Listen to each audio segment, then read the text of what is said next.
Bienvenue à toutes et à tous et merci de nous choisir pour votre source d'information et je vous remercie d'avoir connecté sur Nieta TV pour les informations de 19h et voici les titres. L'envoyé spécial et conseiller du président palestinien a été reçu en audience par son Excellence Assimi Goïta au ministre des Échanges, la coopération entre nos deux pays. Le ministre de l'Industrie et du Commerce a animé une conférence de presse ce vendredi matin pour évoquer les mesures prises par le gouvernement pour soulager la population en baissant les prix des denrées alimentaires. Au Burkina Faso, des manifestations se poursuivent contre le président Kaboré après la mort de plus de 50 soldats dans une attaque terroriste.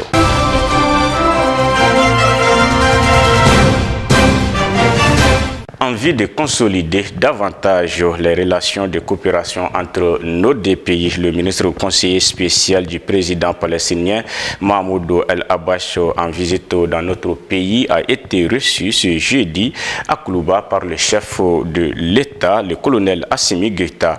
Nous avons beaucoup d'expertise que nous voulons partager avec le peuple et le gouvernement malien, a déclaré l'hôte du jour à sa sortie d'audience. Aïssata Bachili nous donne plus de détails. À l'issue de l'audience, Mahmoud Al-Habash a souligné que sa visite de travail dans nos pays rentre dans le cadre de la consolidation des relations de coopération bilatérale entre le Mali et la Palestine. Nous, en Palestine, nous avons beaucoup de respect pour les positions du Mali concernant la question palestinienne. Nous avons œuvré par le passé afin que ces relations soient consolidées davantage, a-t-il indiqué. Ajoutons qu'il est présent au Mali pour rencontrer toutes les autorités afin de consolider davantage ces relations. Pour Mahmoud Al-Habash, il s'agit aussi d'explorer les voies et moyens pour élargir ces relations à d'autres domaines de coopération qui peuvent avoir un impact direct sur la population. J'ai évoqué avec le président de la transition beaucoup de questions, notamment celles liées à la situation actuelle en Palestine, toutes les violations qui sont faites par la force d'occupation contre le droit inaliénable du peuple palestinien. Le ministre conseiller spécial du président palestinien a précisé que les échanges ont porté sur ces problèmes en tant qu'amis et frères, membres de l'Organisation de la coopération islamique, mais également en tant que frères de longue date qui doivent se voir au quotidien pour discuter de toutes ces questions. Par ailleurs, Mahmoud Al-Habash a fait savoir qu'avec le chef de l'État, il a aussi été question des voies et moyens pour élargir la coopération entre le Mali et la Palestine. Nous avons beaucoup d'expertise que nous voulons partager avec le gouvernement malien. Aussi, nous voulons profiter de leurs expériences dans plusieurs domaines et qui peuvent être concrétisées sur le terrain en vue de réaliser des projets d'intérêt commun, a-t-il ajouté. Auparavant, Mahmoud Al-Habash a été reçu par le président du Conseil national de transition, le colonel Malik Diaw, et par le premier ministre, Dr Choguel Kokala Maïga.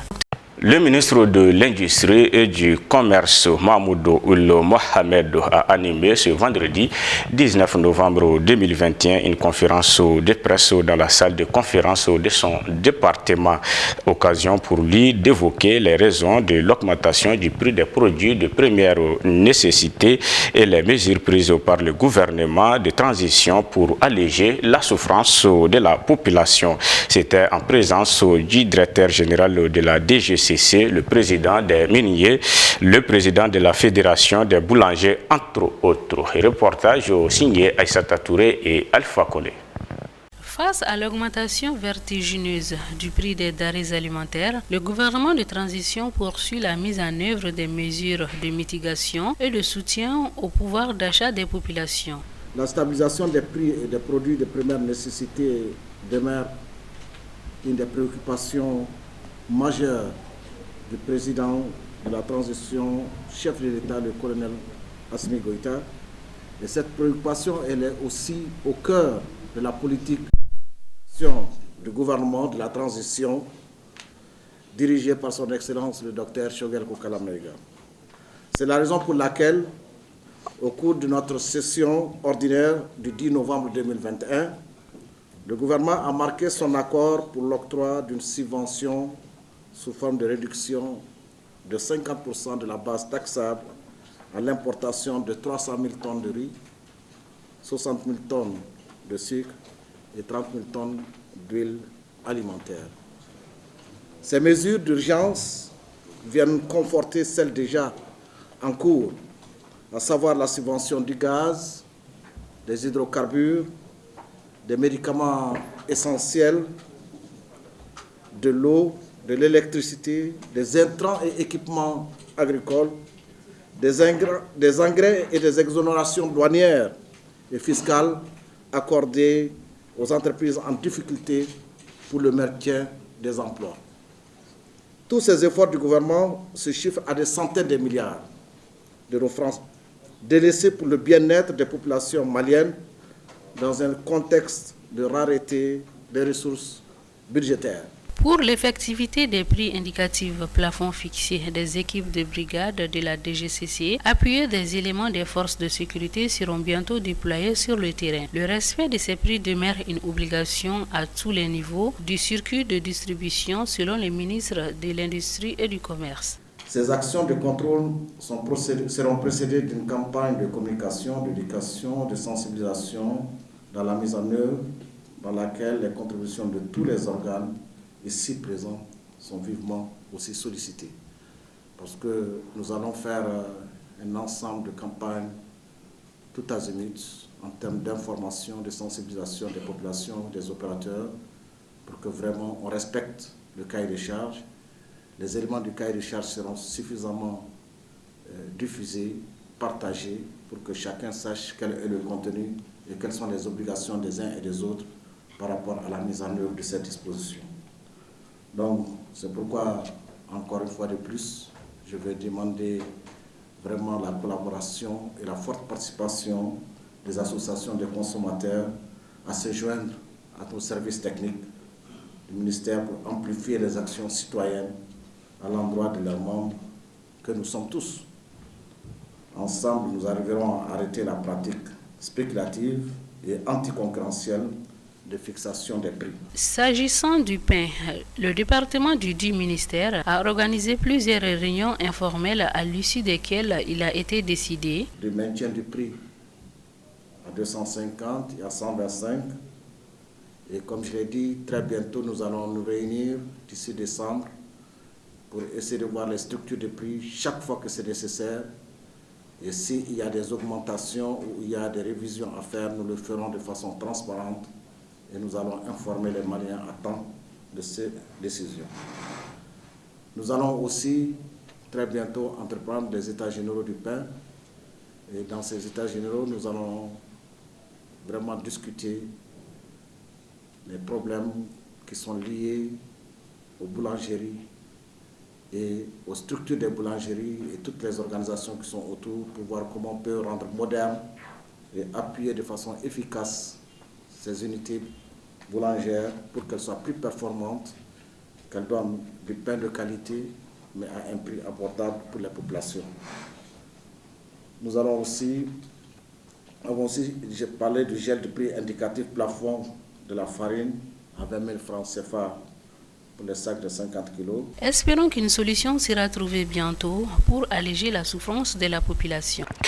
Le ministre des Affaires étrangères et de la coopération internationale, son Excellence Abdoulaye Diop, a reçu en audience une délégation suédoise conduite par Mme Janilo Ali Eriksson, secrétaire d'État auprès du ministre de la Coopération au Développement, en présence de l'ambassadeur de Suède au Mali, son Excellence Mme Christiana Kuhnel. Au cours de la rencontre, les échanges ont essentiellement porté sur la situation politique et sécuritaire au Mali, le processus de transition en cours, les assises nationales de la refondation de l'État la mise en œuvre de l'accord pour la paix et la réconciliation au Mali issu du processus d'Alger. Les deux personnalités ont également discuté de la coopération bilatérale entre les deux pays avant d'évoquer les défis communs à relever. Au terme de la rencontre, les deux parties se sont réjouis des avancées réalisées dans le cadre du processus de transition au Mali, malgré la persistance d'importants défis. Elles se sont par ailleurs engagées à maintenir cette bonne dynamique de dialogue politique constructif. Le ministre Diop a indiqué à son note la satisfaction du Mali sur les résultats atteints dans le cadre de la coopération bilatérale avec la Suède. Il a également appelé la détermination des autorités de la transition à œuvrer pour un retour rapide à l'ordre constitutionnel à travers l'organisation d'élections transparentes, crédibles, inclusives et apaisées. Rôle de la justice dans la lutte contre le blanchissement de capitaux et le financement du terrorisme fut le thème de la rentrée judiciaire 2021-2022 des cours et tribunaux. Le choix de ce thème n'est pas fortuit, a indiqué le président de la Cour suprême, le magistrat de classe exceptionnelle Wafi Ougadei. Selon lui, ce thème met l'accent sur le rôle de la justice dans la croisade contre ces nouvelles criminalités qui gangrènent la démocratie et le fondement de la nation. L'audience solennelle s'est tenue à la Cour suprême en présence de la famille judiciaire, des autorités de la transition et de hautes personnalités. Soumou Yatara. Dans son exposé, le rapporteur de la rentrée judiciaire, Dr Modibo Sako, a indiqué que le blanchiment est l'un des crimes les plus graves qui affaiblissent l'État, pourrissent l'environnement économique, sabotent la moralité publique et réduisent au néant les efforts des honnêtes citoyens. Selon l'orateur, la cellule nationale de traitement des informations financières a enregistré l'année dernière 41 opérations suspectes de blanchiment de capitaux pour un montant de 146,2 milliards de francs CFA. Pour lui, du fait de l'absence d'actes terroristes ou d'éventuels actes terroristes, il n'existe aucun moyen de réprimer le financement du terrorisme. Autre lancune de notre législation, c'est l'absence d'une agence de recouvrement des avoirs criminels. Dans ce réquisitoire, le procureur général a plaidé pour le renforcement des capacités techniques et scientifiques de notre police judiciaire et celle de ceux qui siègent au niveau du pôle national économique, financier et du pôle judiciaire spécialisé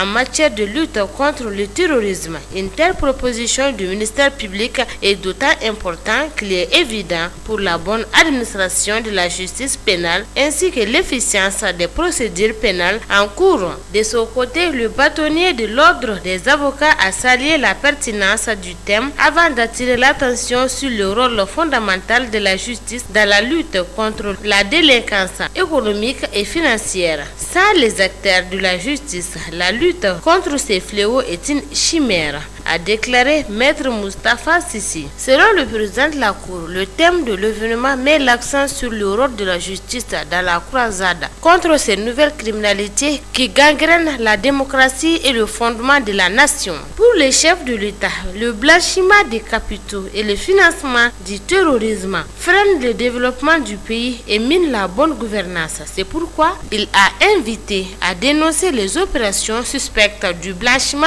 des capitaux. Il a aussi annoncé la création d'une maison des avocats du Mali. Au cours de l'année 2021, le parquet général de la Cour a reçu 522 dossiers, dont 87 en matière pénale, 435 civils, commerciaux et en matière sociale. Il a réglé 494 dossiers, dont 78 réquisitoires en matière pénale et 416 avis et consultations en matière civile, commerciale et sociale. Les dossiers en instance sont au nombre de 28. La situation des dossiers en souffrance à la date du 31 octobre 2021 est de 1980. À Sikasso, dans la cité de Kenedougou, la révision des listes électorales se déroule normalement avec plus de 320 bureaux de vote. La commission en charge du processus a enregistré 643 transferts et 223 radiations. En effet, les listes électorales font l'objet d'une révision annuelle du 1er octobre au 31 décembre de chaque année. Les listes électorales sont établies ou révisées dans chaque commune par une commission.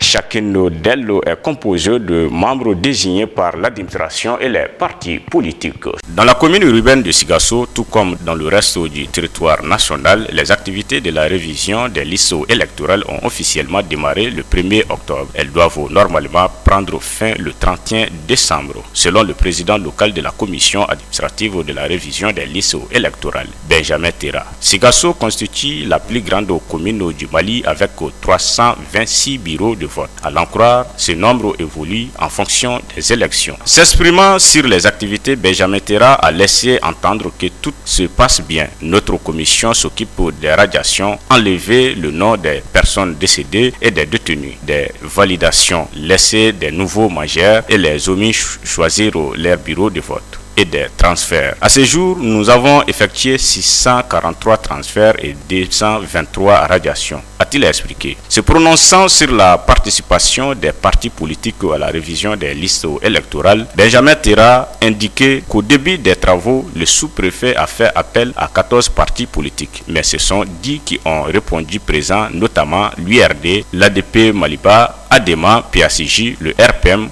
la CODEM. En termes de difficultés, il a évoqué le manque d'affluence de la population, le besoin d'un local spécifique pour bien mener les travaux et les difficultés dans la prise en charge des membres de la commission. Ma commission compte 37 personnes à cause de la grandeur de la commune urbaine, mais nous avons le même montant de prise en charge que les commissions qui ne comptent que 4 personnes, a-t-il signalé. Les opérations de révision des listes électorales se déroulent bien dans les autres cercles de Sikasso et dans les régions Boukouni et Koutchala.